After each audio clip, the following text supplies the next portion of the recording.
Guys, papunta na kami sa Madre para interviewin si Jilek. Jilek! Lalakad lang kami mga guys. Lakad lang kami. Malapit lang to guys sa amin. Kaya hindi na siya mamamasahe. Lakad lang. Jilek! Ito, nag-aantay pa kami mga guys. Naming Abibe, oh. Kulit. Mag-akulit.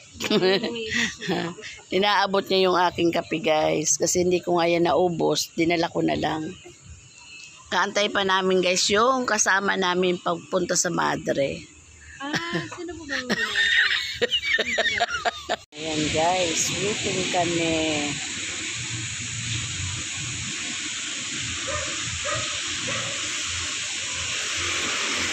Ito guys, nag-aantay pa kami. Dito na kami guys sa loob ng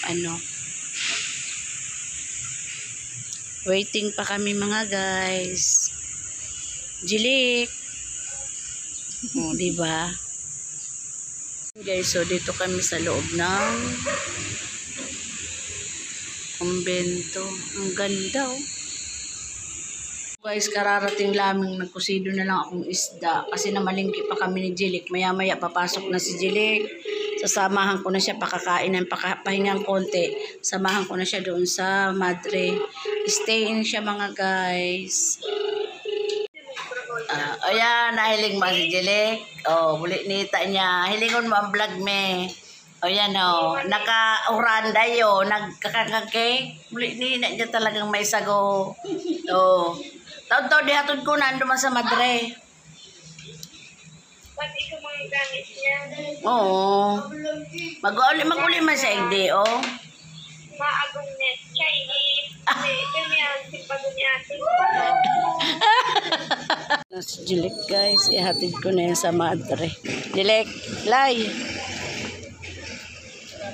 Yan si Tita Jilik titira, oh. Ang laki, di ba? Ayan. Hanggang doon niya sa dulo. Nag-waiting si Jilik.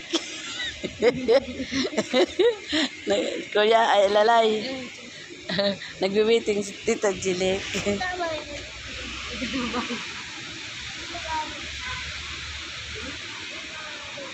Magsiship na yan si Tita Jilik.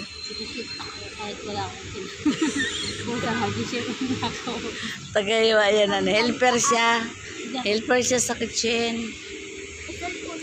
Nandito saan? Pero mo yung 2 kilos niya nido. Mauubos siya sa rukin. Pero paspasa niya dodo.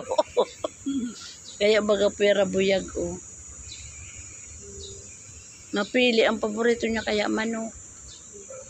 Pag nagpiprito o kan aram niya na chicken ulam mo mama yun. Mama. Aram niya ang parong kang manok.